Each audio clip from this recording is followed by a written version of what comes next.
Have you ever understood almost everything someone says in English, but when it's your turn to speak, your mouth suddenly feels 10 seconds behind your brain?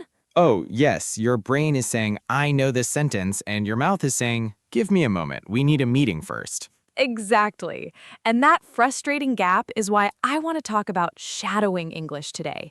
Because sometimes you don't need more grammar, you don't need another 100 vocabulary words, you need to train your mouth to move with English. I like that idea because a lot of learners think if I study more, I'll automatically speak faster.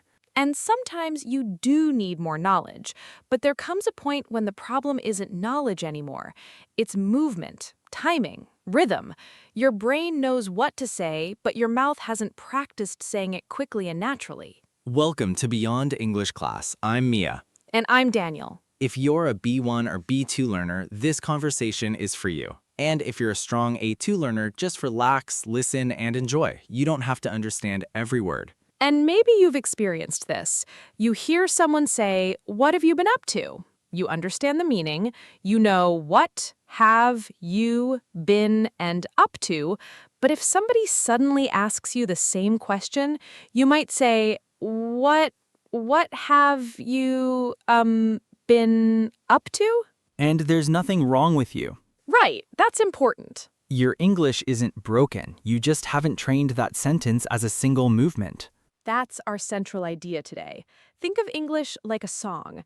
You can read the lyrics and understand every word, but that doesn't mean you can sing the song smoothly. That's actually a good comparison. Shadowing is like singing along with the song. You listen to someone speaking and you try to speak almost at the same time. Not after them? Not exactly. That's where people sometimes get confused. If you're doing true shadowing, you're listening and speaking almost together. The speaker says, I didn't really expect that, and you're trying to follow the rhythm. I didn't really expect that. So you're not waiting for the whole sentence and then repeating it like a parrot. Right, repetition can help, but shadowing adds timing. You're training your ears and your mouth to work together. I remember the first time I tried it. I chose a video that was way too difficult. Of course you did. I know. I thought, if I want to improve, I should challenge myself. That's not always bad. In this case, it was terrible. The speaker talked quickly, used expressions I didn't know, and had a strong accent. After 30 seconds, I was exhausted. What did you do? I stopped, and honestly, I thought, maybe shadowing just isn't for me. That's a common mistake. Choosing material that's too difficult can make shadowing feel like a test instead of training. So I tried again with a much easier conversation, something I could understand without translating every sentence. And suddenly, it felt different. What changed? I could keep up, not perfectly, but enough. I started noticing where the speaker connected words, where the voice went up and down, and which words were stronger. That's the important part. You're not only copying vocabulary, you're copying the shape of spoken English. The shape? Yes, think about the sentence, "I want to go to the store." A learner might pronounce every word very carefully. I want to go to the store. Which sounds clear, but not very natural. Exactly. In normal conversation, it might sound more like one smooth piece. I want to go to the store. Although we should be careful here. Learners don't need to force wanna all the time. True. Because sometimes people think sounding natural means changing every word. Good point. Natural English isn't about copying every pronunciation trick. It's about learning the rhythm and flow of real speech. And that's where shadowing is powerful. You hear the whole sentence as a unit instead of building it word by word. Maybe think about the last time you had to speak English unexpectedly. Maybe someone asked you a question at work, or a cashier asked you something, or someone called you on the phone. Phone calls are brutal. Why? Because you lose the facial expressions and gestures. You have only the voice. I remember calling a company to ask about a delivery. The person spoke quickly, and I understood the general idea, but I couldn't respond quickly enough. What happened? I said, "Could you repeat that?" Then they repeated it. I understood. Then they asked another question, and my brain went back into slow motion. That's such a real situation. And afterward, I wasn't thinking I need to study more vocabulary. I was thinking I need to get faster at using the English I already know. Exactly. That's the difference between knowing English and being able to access English quickly. But here's something I disagree with a little. Go ahead. I don't think everyone needs to speak fast. I agree with that. Good, because sometimes English learning advice makes people feel like speaking quickly equals speaking well. And it doesn't. You can speak slowly and clearly and still sound confident.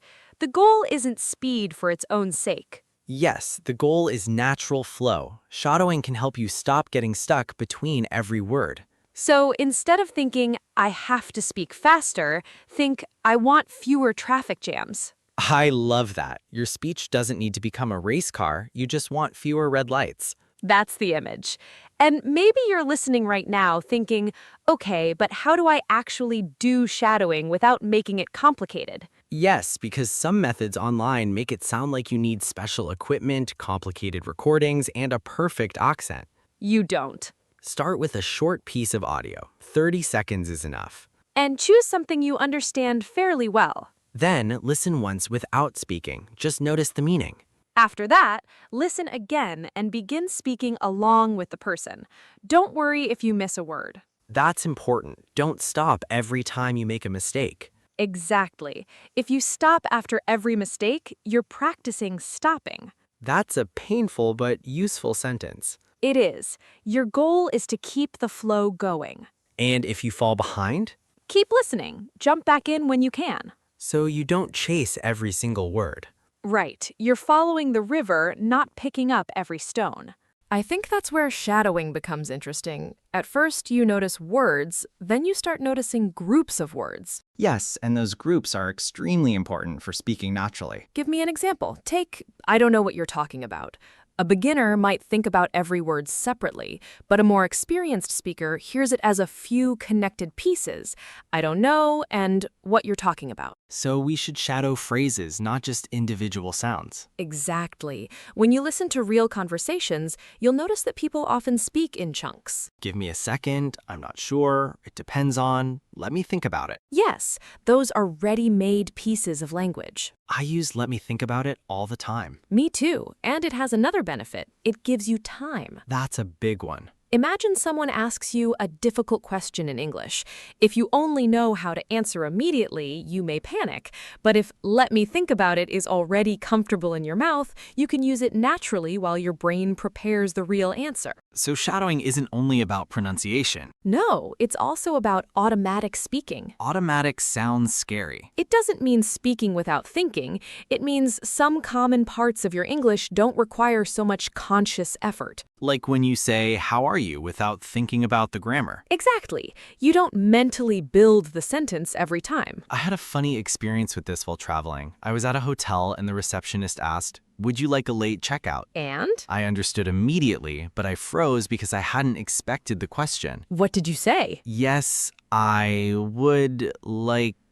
Oh, no. I know. It was grammatically fine, but it sounded like I was assembling the sentence with small pieces. That's exactly what we're talking about. Later, I realized I had heard that phrase many times. I understood it when other people used it, but I hadn't practiced saying it as a whole. And that's a huge difference for learners. Recognition and production are not the same skill. You can recognize a sentence and still struggle to produce it. Right. Shadowing helps connect those two. But I want to add something. Some learners become obsessed with copying the speaker perfectly. Yes. They hear an accent and think, I have to sound exactly like this person. That's not necessary. Thank you. Your pronunciation should be clear, but your identity doesn't have to disappear. Exactly. If you're from Brazil, Korea, India, Bangladesh, Spain, or anywhere else, you don't need to erase your accent to communicate naturally. Shadowing should give you more control, not make you ashamed of how you sound. That's worth remembering. And maybe you've had this experience at work.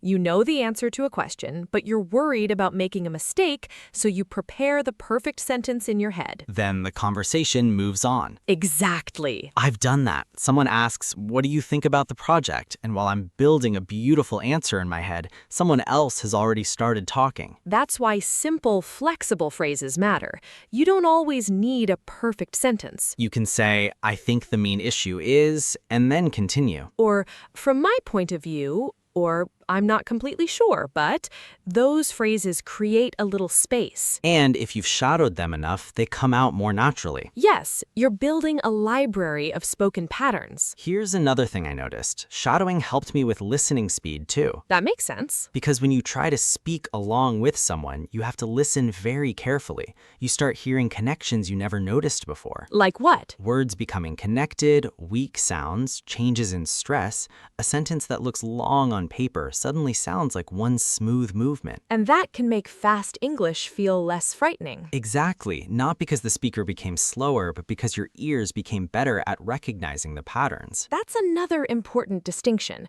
Sometimes learners say native speakers talk too fast. And sometimes they do. They absolutely can, but sometimes the problem is that we're expecting every word to arrive separately and clearly. Which doesn't happen in normal conversation. Right. If you listen for individual words, fast speech can sound like one long noise.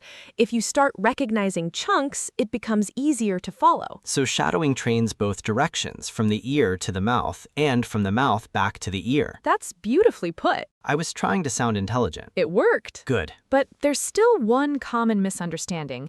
People think they have to shadow for an hour every day. I tried that too. Of course you did. 10 minutes is often enough to make it useful, especially if you're focused. Yes, 10 focused minutes can be better than 40 minutes of frustration. And you can repeat the same 30 seconds several times. In fact, repeating the same short section can be very effective.